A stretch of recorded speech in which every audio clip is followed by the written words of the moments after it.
শ্রীরামকৃষ্ণ জানতেন সংহতির চেতনা একটি অত্যন্ত প্রয়োজনীয় মূল্যবোধ। ব্যক্তি মানুষ যদি এই মূল্যবোধে অনুপ্রাণিত না হয়, ব্যক্তি মানুষ যদি এই মূল্যবোধের অনুশীলন না করে, তাহলে তার প্রভাব পড়ে পরিবারে। পরিবার থেকে তা সংক্রামিত হয় সমাজে এবং সেখান থেকে জাতীয় এবং আন্তর্জাতিক স্তরে। তখন পরিবার, সমাজ, দেশ, পৃথিবী তাদের বাসযোগ্যতা হারিয়ে ফেলে। সেজন্য ভবিষ্যতে যারা ত্যাগের আদর্শে জীবন উৎসর্গ করবেন, শ্রীরামকৃষ্ণের কাছে আগত সেই যুবকবৃন্দকে তিনি সংহতির আদর্শে উজ্জীবিত করতেন। তিনি তাদের এক সূত্রে বেঁধে দেওয়ার জন্য দিবারাত্র সচেষ্ট থাকতেন। এই বিষয়ে তার ব্যগ্রতার অন্ত ছিল না। তিরোধানের পূর্বে তিনি শ্রী মায়ের কাছে ব্যাকুলভাবে বলেছিলেন, ওদের বেঁধে এক করতে পারতাম। পরবর্তীকালে যে রামকৃষ্ণ সংঘকে পৃথিবী দেখেছে, তার পিছনে ছিল তার ওই সংহতির প্রেরণা এবং প্রয়াস। শ্রীরামকৃষ্ণের ত্যাগী শিষ্যবৃন্দের পরস্পরের মধ্যে যে আত্মীয়তা এবং প্রীতির বন্ধন দেখা গিয়েছিল, তা জগতে অতুলনীয়।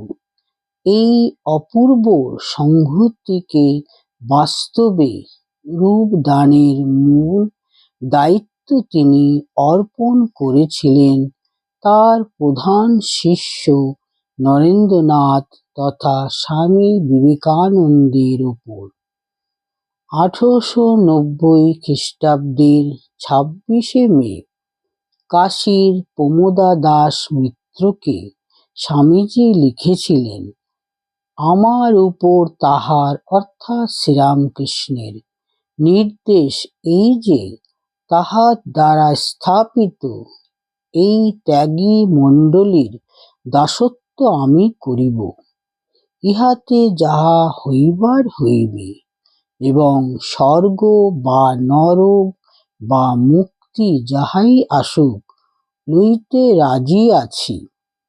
তাহার আদেশ এই যে, তাহার ত্যাগী সেবক মণ্ডলী যেন একত্রিত থাকে, এবং তজ্জন্য আমি ভারপ্রাপ্ত।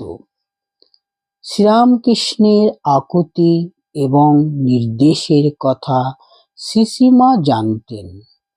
সেকথা তিনি সংঘের সকল স্থপতি এবং বিশেষত প্রধান স্থপতি নরেন্দ্রনাথকে বারংবার স্মরণ করিয়ে দিতেন। শ্রীরামকৃষ্ণের অবর্তমানে শ্রী মায়ের প্রেরণা এবং পথনির্দেশ তাদের সংঘবদ্ধ রেখেছিল। তার সেই ভূমিকার কথা স্বামীজি আমেরিকায় তার মাই লাইফ অ্যান্ড মিশন শীর্ষক বিখ্যাত ভাষণে আবেগময় ভাষায় ঘোষণা করেছিলেন।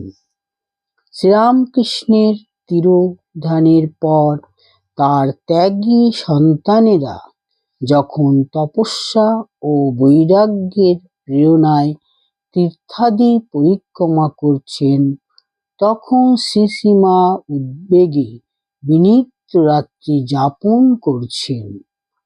তাহলে শ্রীরামকৃষ্ণের ত্যাগী শিষ্যগণ কি ওইভাবে সাধারণ সাধু সন্ন্যাসীর মতো ছন্নছাড়া পরিব্রাজকের জীবনকেই বেছে নেবেন? তাহলে শ্রীরামকৃষ্ণ পরিকল্পিত সংঘের কি হবে? তাদের পারস্পরিক সংহতির কি হবে?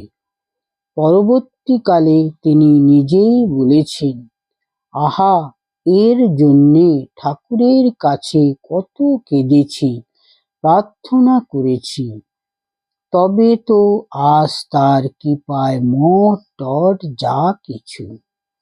ঠাকুরের শরীর যাবার পর ছেলেরা সংসার ছেড়ে ছুড়ে দিয়ে দিন কতক একটা আশ্রয় করে সব একসঙ্গে জুটল। তারপর একে একে সকলে স্বাধীনভাবে বেরিয়ে পড়ে, এখানে ওখানে ঘুরতে থাকে। তখন আমার মনে খুব দুঃখ হলো।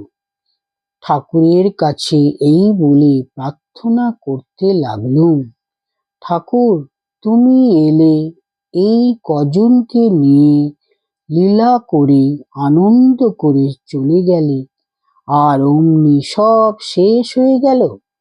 তাহলে আর অত কষ্ট করে আসার কি দরকার ছিল?